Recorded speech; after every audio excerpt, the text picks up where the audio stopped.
Ini rahasia. Ya. Inilah rahasia.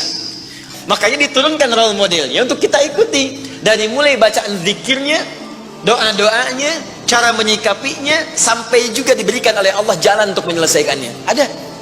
Setiap Anda baca Quran, yakini, amalkan. Bukankah para ulama bagian dari mujahid fisabilillah? Berapa banyak para ulama yang mengangkat tangannya dikabulkan? Di doa ulama itu kalau benar kealimannya, kalau benar ilmunya dan khasyahnya kepada Allah, itu hujah di lisannya, bahkan firasatnya nyata. Jadi kalau kita ingin cepat dikabulkan doanya, dituntaskan persoalan hidupnya, maka kata Allah rumusnya tingkatkan apa? Takwa. Sekarang kita ingin tingkatkan takwa, apa rumusnya? Takwa itu formulanya iman plus. Nah, intinya di sini amal soleh. Jadi kalau kita kumpulkan amal soleh, kumpulkan, itu salah satunya ciri meningkatkan takwa. Kenapa takwa ditingkatkan? Untuk mengentaskan problem kehidupan kita. Apa ciri orang yang akan cepat kemudian dirahmati oleh Allah? Dengan menjadikan 4 contoh.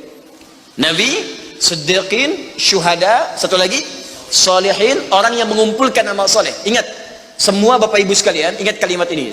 Bonus yang Allah berikan kepada orang yang menjadikan 4 ini sebagai model dalam kehidupan, bonus cepatnya, maka amalan yang ia kerjakan akan mempermudah doa dia dikabulkan.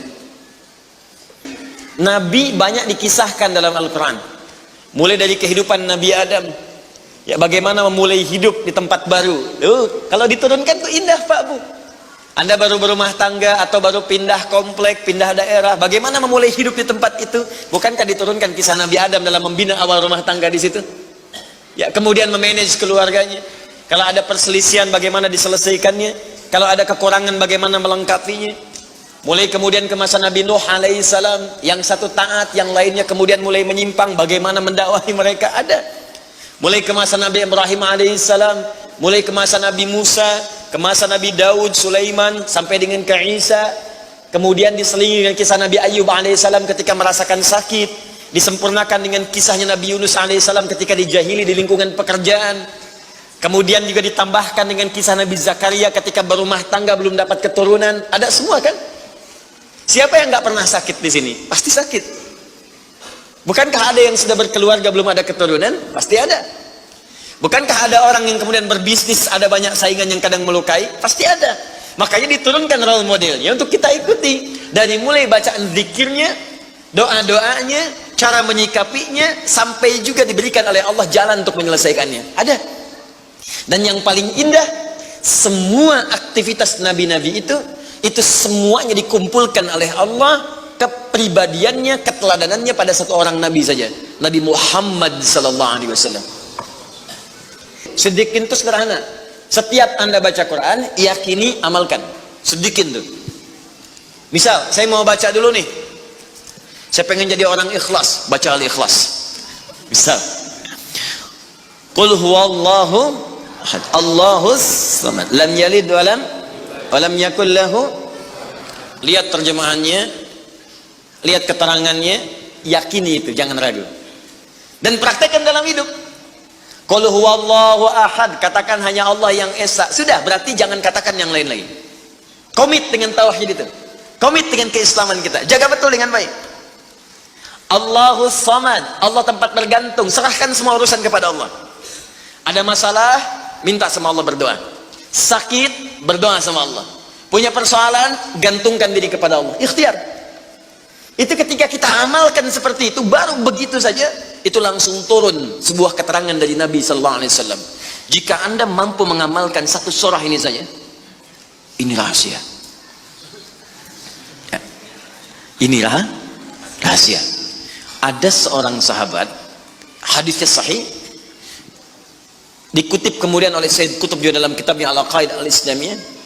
Syekh Muhammad Nasruddin Al-Albani pun mensahihkan hadis ini.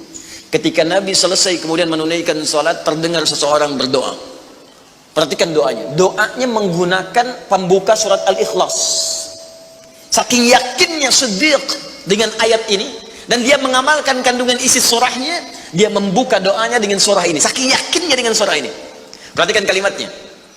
Allahumma ushhidu bi annaka antal ahadus samad alladzi lam yalid wa lam yulad wa lam yakul lahu kufuwan ahad. Allahumma inni as'aluka an taghfira liya. Hadisnya sahih. Kata orang ini, ya Allah, saya menyaksikan, meyakini ya Allah, bahwa hanya Engkau satu-satunya Tuhan yang layak dipertuhankan dan disembah. Aku meyakini bahwa satu-satunya Engkau adalah Tuhan yang menjadi tumpuan dalam setiap permohonan. Engkau tidak beranak dan tidak diperanakan, dan tidak ada sekutu bagimu. Aku nggak minta banyak ya Allah, aku hanya mohon ampuni dosa-dosaku. Begitu selesai kalimat itu diucapkan, terdengar oleh Nabi. Apa keterangan Nabinya? Perhatikan kalimatnya. Ya fulan, tahu nggak Anda itu baru mengucapkan kalimat apa tadi? Apakah engkau paham engkau baru mengucapkan kalimat apa tadi dalam berdoa? Kata orang ini, wallahu wa rasuluhu a'lam. Ya Rasul, saya nggak paham apa yang dimaksudkan kecuali Allah dan Rasul yang lebih mengetahui. Maka apa jawab Nabi? Laqad da'auta bi asma'illahil a'zam. Diriwayatkan bismillahil a'zam. Idza du'iya biha ajab wa idza su'ila biha a'ta. Tahukah Anda, kata Nabi, Anda baru saja berdoa dengan menyebutkan dengan yakin semua sifat-sifat Allah yang maha tinggi, nama-nama Allah yang tertinggi. Nama Allah yang tertinggi, nama tauhidnya Al-Ahad, nama tertinggi. Karena dengan itulah nama ini Allah ditakdiskan, dikuduskan. Dengan nama ini Allah disembah, dan dengan nama ini Allah dipertuhankan. Kata Nabi, Anda baru berdoa dengan menyebutkan nama Allah yang paling tinggi, yang kalau disebutkan nama itu di awal doa, maka semua doa yang disampaikan akan dikabulkan, semua permintaan akan dijawab. Tapi apakah semua orang yang membaca doa itu diawali dengan surah tadi akan dijawab? Belum tentu. Kalau tidak ada praktek sedikit dalam jiwanya. Ini orang dulu minta dijawab, orang sekarang sama kalimatnya. Usyhadu bi annaka antallahul ahad, as-samad, alladzi lam yalid wa lam yulad wa lam yakul lahu kufuwan ahad. Ya Allah, lancarkan rezeki saya. Tetap aja lambat dari atas. Kenapa? Karena inti ayat itu tidak dipraktekkan dulu. Diyakinkan dalam jiwa kita, benarkan ayat itu, amalkan, pakai dalam doa. Jadi, dan itu buktinya. Syuhada nggak usah ditanya. Orang-orang para syuhada itu bahkan sebelum wafatnya diberikan jalan-jalan kemudahan oleh Allah. Bahkan sebelum wafat, kalau benar syahidnya, itu banyak doanya yang dikabulkan. Bukankah para ulama bagian dari mujahid fisabilillah? Berapa banyak para ulama yang mengangkat tangannya dikabulkan? Imam Ahmad bin Hanbal pernah lewat, kemudian ada seorang mengatakan, Syekh, anak saya sakit, tolong doa kepada Allah. Kata Imam Ahmad, kamu ini doa-doa sendiri, katanya. Imam Ahmad ingin mengajarkan, kamu kan masih punya lisan, kamu masih punya kemudian kekuatan, minta dulu sama Allah supaya ada ikhtiar. Orang itu tiba-tiba pulang, ya dengan perasaan dia agak kecewa karena Imam Ahmad tidak mendoakannya. Ternyata ketika dia pulang, Imam Ahmad berdoa kepada Allah. Ya Allah, sembuhkan anak si fulan itu. Pulang, anaknya sembuh. Allahu Akbar. Ini doa ulama itu kalau benar kealimannya, kalau benar ilmunya dan khasyahnya kepada Allah, itu hujah di lisannya. Bahkan firasatnya nyata. Kadang dikasih dalam mimpi, kadang kemudian bermohon kepada Allah tanpa diketahui. Ada. Solihin juga demikian. Bahkan turun Quran surah kelima ayat 35. Ya. Paling kanan sebelah bawah, ya ayyuhalladzina amanu taqullaha wabtaghu ilaihil wasilah. Hai orang-orang beriman, tingkatkan terus takwamu kepada Allah dan jadikan takwa itu sebagai wasilah untuk meminta kepada Allah dari apa yang engkau inginkan. Dan kalau Anda cari takwa di Quran, bentuknya amal soleh. Tidak pernah kalimat takwa disebutkan dalam Al-Quran kecuali pada umumnya akan menyebut amal soleh. Contoh, kalimat takwa pertama langsung disebutkan orangnya di Al-Baqarah ayat 2. Dzalikal kitabul la hudal lil. Siapa muttaqin orang takwa di sini? Sebutkan ayat 3 dan 4-nya. Alladzina yu'minuna bil ghaib wa yuqimunas. Al-Baqarah 183. Ya ayyuhalladzina amanu kutiba alaikumus iman. Ya ayyuhalladzina amanu kutiba alaikumus syiyam, puasa. Kama kutiba 'alal ladzina min la'allakum taqwa. Jelas? Maka ketika lihat rumusannya, lihat formulanya. Ini agak jarang dibahas ya. Perhatikan formulanya. Kata Allah di Quran surah kelima ayat ke-35. Ya ayyuhalladzina amanu. Hai orang-orang yang telah beriman. Alhamdulillah modal ini ada. Masih beriman? Hamzah. Berarti modalnya sudah ada kan? Nih, yang dipanggil ini. Hai orang-orang yang telah beriman. Ittaqullah. Tingkatkan takwamu kepada Allah. Yang diminta ini. Perhatikan rumusnya. Hai orang-orang yang telah beriman, tingkatkan takwamu kepada Allah. Wabtaghu ilaihil wasilah, dan carilah dengan peningkatan takwa ini wasilah untuk mengabulkan doa-doa yang kita mohonkan. Jadi kalau kita ingin cepat dikabulkan doanya, dituntaskan persoalan hidupnya, maka kata Allah rumusnya tingkatkan apa? Takwa. Sekarang kita ingin tingkatkan takwa, apa rumusnya? Takwa itu formulanya iman plus. Nah, intinya di sini amal soleh. Jadi kalau kita kumpulkan amal soleh, kumpulkan, itu salah satunya ciri meningkatkan takwa. Kenapa takwa ditingkatkan? Untuk mengentaskan problem kehidupan kita. Bahkan nanti ada yang belum berdoa, saking tinggi ya takwanya, itu masalahnya diselesaikan oleh Allah tanpa dia meminta.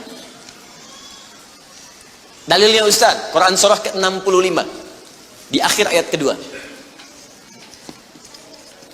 Di akhir ayat kedua, di awal ayat ketiga. Wa may yattaqillaha yaj'al lahu makhraja wa yarzuqhu min haitsu la. Siapa yang mampu meningkatkan takwanya kepada Allah, salatnya meningkat dari yang fardu tambah sunnah, amalan hartanya meningkat dari zakat tambah infak, amalan Qur'annya meningkat dari sekedar baca mulai kemudian tilawah atau mulai menghafalkannya, amalan puasanya meningkat dari Ramadan mencari sunnah-sunnahnya, tingkatkan. Maka pengertian persamaannya ya ja'allahu makhraja. Semakin meningkat takwanya, semakin aku tuntaskan semua persoalan kehidupannya. Di Bapak Ibu kayaknya nggak dapat masalah, padahal Anda tuh mengalami masalah sebetulnya. Cuman masalahnya sebelum dialami diringankan oleh Allah sehingga seakan-akan tak terasa. Ada yang langsung masalah dihadapkan di depannya, tapi diberikan ketenangan dalam jiwanya sehingga perasaannya nikmat saja. Padahal sebelumnya tidak begitu. Dientaskan persoalan, diberikan ketenangan, dan dipahamkan tentang nikmat yang diberikan. Ada orang yang minta dulu. Nah nanti orang soleh ini, solihin, itu diantara mereka bertawasul dengan amal solehnya. Ada yang sering bersolawat, tawasul dengan solawatnya. Ada yang sering infak, tawasul dengan infaknya. Pernah dengar kisah 3 orang yang sedang berjalan, kemudian tiba-tiba ada hujan, berlindung masuk ke sebuah gua. Begitu masuk di dalam gua itu, kisahnya sangat populer sekali, sampai ada di Sahih Al-Bukhari, sampai sekarang sering dikisahkan. 3 orang laki-laki sedang berjalan beraktivitas, tiba-tiba datang hujan deras, berlindung masuk ke dalam sebuah gua. Ketika duduk di gua itu, tanpa sadar batu dari atas menggelinding menutup ke dalam muka pintu gua itu. Pus, rap. Saking padatnya tidak meninggalkan celah yang cukup untuk mereka keluar. Akhirnya setelah reda, berusaha untuk mendorong. 3 orang nggak sanggup. 1 lemas, yang 2 dorong makin nggak sanggup. 1 lebih lemas, 1 orang dorong ya sama betul-betul nggak sanggup. 3 aja nggak sanggup, 1 pengen dorong, nggak bisa. Akhirnya yang paham rumus ini dari 3 orang itu mulai berkata kepada teman yang 2, ini mustahil kita bisa kemudian tuntaskan kecuali kita bertawasul dengan amal soleh yang pernah kita kumpulkan dalam hidup. Jika kita sudah merasa tak mampu sebagai makhluk, maka ini tanda dari Allah untuk meminta kepada Khalik. Dan disinilah kita disadarkan oleh Allah pentingnya amal soleh. Maka kalau kita sudah merasa amal soleh kita bermanfaat, bahkan bisa dipakai dalam doa, nanti akan semakin semangat amal solehnya. Itu rumus Pak Bu. Di sekarang banyak orang itu tidak mengerti kenapa mesti beramal soleh. Karena itu ketika diminta beramal, malas. Maka 3 orang itu bermohon dengan amalannya. Yang satu mengatakan, ya Allah, saya punya seorang ibu yang saya baktikan hidup saya untuk melayani beliau. Saya bekerja pulang kemudian tidak pernah saya mengambil sesuatu sebelum ibu saya dulu. Apa yang saya lakukan sebelum tidur, saya kemudian siapkan susu untuknya saat bangun, kemudian saya berikan terlebih dahulu. Saya tidak pernah menyentuh makanan sebelum ibu saya terlebih dahulu menyentuhnya. Satu kali saya datang, ya Allah, mendapati beliau sudah tertidur. Maka saya tidak berani menyentuh kemudian makanan itu. Dan saya punya kebiasaan ketika bangun saya siapkan air susu. Ya, saya bayangkan ibu memberikan ASI kepada saya, maka sekarang saatnya saya memberikan susu kepadanya. Kemudian saya tunggu di sampingnya, saya sampai ibu saya tertidur sampai bangun. Ketika dia bangun, saya tidak pernah terangkan kepadanya bahwa saya memegang nampan itu dari sejak malam sampai dia bangun. Kemudian saya tuangkan, saya minumkan kepada beliau, setelah beliau menyentuh baru saya makan. Kalau ini menjadi amal soleh yang pernah saya kerjakan ya Allah dan Engkau ridha dengannya, mohon bebaskan kami dari kungkungan batu ini. Yang tadinya tidak bergerak, begitu didorong bergeser. Mau keluar masih susah. Ya, ini pertanda dari Allah ingin mendengar semua amalan-amalannya supaya adil terdengar keseluruhannya. Kedua, ya Allah, saya pernah mimpin suatu perusahaan, kalau bahasa kita sekarang. Saya pernah punya bisnis ya Allah. Kemudian ada karyawan saya, tiba kemudian pamit meninggalkan pekerjaan, tapi gajinya belum saya berikan. Lantas saya simpan gaji itu, dia tak kunjung datang. Kemudian saya berinisiatif ya Allah untuk menjadikan gajinya dia sebagai modal, karena khawatir kalau pulang nilainya sudah berkurang. Maka dibelikanlah oleh saya Allah kambing. Kemudian dikelola kambing itu. Sampai bertahun-tahun datang, kambingnya sudah penuh ya Allah dengan berbagai kandang. Ternak sudah banyak. Selapangan sudah kumpul. Begitu dia datang, saya berikan kepadanya semuanya itu, dia mengatakan, kamu bercanda ya? Gaji saya kan cuma 1 juta. Kenapa dibalikin tiba-tiba ada 1000 kambing? Orang ini mengatakan, kamu bercanda? Kata orang tadi, tidak, saya tidak bercanda, tapi ini hak kamu yang saya kembalikan. Dikisahkan kisahnya. Saya belikan kambing, saya jaga dengan rawat dengan baik. Lantas dia mengambil semua kambing itu ya Allah tanpa memberikan kepadaku sedikit pun. Apa yang terjadi? Maka aku pun ya Allah menerima dengan berharap ridhomu saja tanpa meminta imbalan sedikit pun darinya. Dia pergi meninggalkanku, aku mengharap ridho darimu. Maka aku bermohon kepadamu ya Rabb, kalau dengan itu kemudian engkau ridha, maka bebaskan kami dari kungkungan batu ini. Didorong, geser lagi. Perhatikan bagian yang ketiga ini. Ini tidak mudah karena termasuk bagian dari dosa besar. Meninggalkan dosa besar mendatangkan anugerah yang berlimpah tanpa batas. Ya Allah, dulu aku seorang rentenir.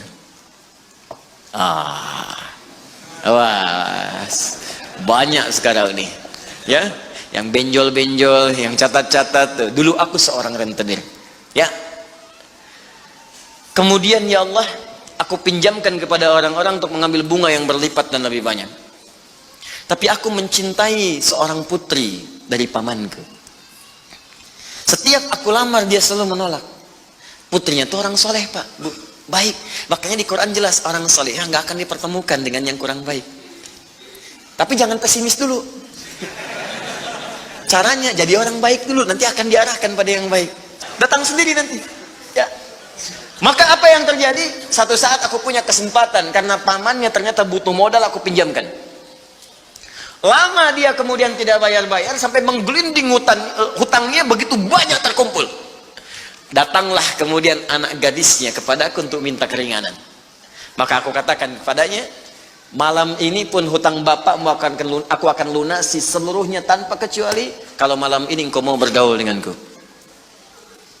Maka anak perempuan itu sedih, merasa terancam, tapi tak mampu berbuat banyak untuk bapaknya. Dia pasrah kemudian mengiyakan.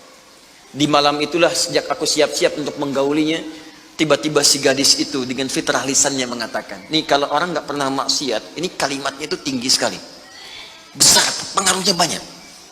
Kata perempuan ini, ittaqillah, paman, bertakwalah kepada Allah. Satu kalimat di gadis itu menggetarkan pada jiwaku, melahirkan rasa takut yang sangat dalam. Aku lari meninggalkannya sambil mengatakan, sudah, bapakmu tak ada utang lagi padaku, dan aku lari meninggalkannya. Ya Allah, kalau dengan perbuatan itu engkau ridha yang menjadikan aku bertobat sampai sekarang, maka mohon ya Allah bebaskan kami dari kungkungan batu ini. Begitu mau didorong, batunya sudah menggelinding jauh meninggalkan mulut gua itu. Kumpulan amal saleh yang digunakan wasilah untuk berdoa terkadang akan cepat mampu mengabulkan apa yang kita mohonkan. Apalagi kalau yang dimintakan adalah pengalaman meninggalkan perbuatan maksiat yang besar. Kadang maksiat-maksiat itu jangan diikuti. Jauhi, tinggalkan. Nanti saat butuh, minta dengan amalan itu. Itu boleh, ayatnya ada. Yang nyuruh Allah berarti Allah yang menetapkan jalan. Salah satu formulanya mengerjakan itu supaya semangat beramal soleh. Amal soleh itu kan cuma 2. Kalau enggak if'al, wala taf'al. Do it, live it. Kerjakan, tinggalkan. Kerjakan sholat, jauhi zina. Kerjakan kemudian infak, jauhi bohong. Kerjakan ini, tinggalkan ini. Anda cukup kerjakan, tinggalkan. Dan dengan wasilah itu minta kepada Allah. Jelas di sini? Nah, ini mungkin doa banyak disampaikan tapi jarang terkabulkan karena pengertiannya terbalik. Yang ditinggalkan dikerjakan, yang dikerjakan ditinggalkan. Terus dengan pedenya minta, ya Allah mohon kabulkan. Susah. Kenapa? Naktah sauda. Ketika berbuat maksiat mulai ada penutup, kemudian di cawan hatinya. Mulai yang ringan dulu begini. Sehingga saat cahaya akan masuk tidak tembus. Sedikit-sedikit. Allahu Akbar, Allahu Akbar. Dulu belum dengar adzan sudah ke masjid. Sekarang sudah dengar adzan masih belum semangat tuh ke masjid. Ini ada cawan nih yang ditutup. Makin keras lagi. Dulu masih nunggu qomat ke masjid. Sekarang sudah qomat mau dekat waktu sholat berikutnya gak ke masjid juga. Begini. Tapi kalau sudah begini, ini yang susah. Bahkan orang sholat pun masih disoal juga. Ngapain sholat? Tidak akan memberikan solusi. Soleh ya, ini udah begini. Sulit. Karena itu ketika memohon kepada Allah, kalau makanannya haram, perangkatnya haram, maaf, minumannya haram, pakaiannya haram, itu anna yustajabu lidzalik, kata Nabi di hadis Muslim. Maka barangkali itu penyebab doa sulit dikabulkan. Bukan Allah nggak ngabulkan, ketika diberikan nggak tembus tuh, nggak masuk. Begini cara berpikirnya.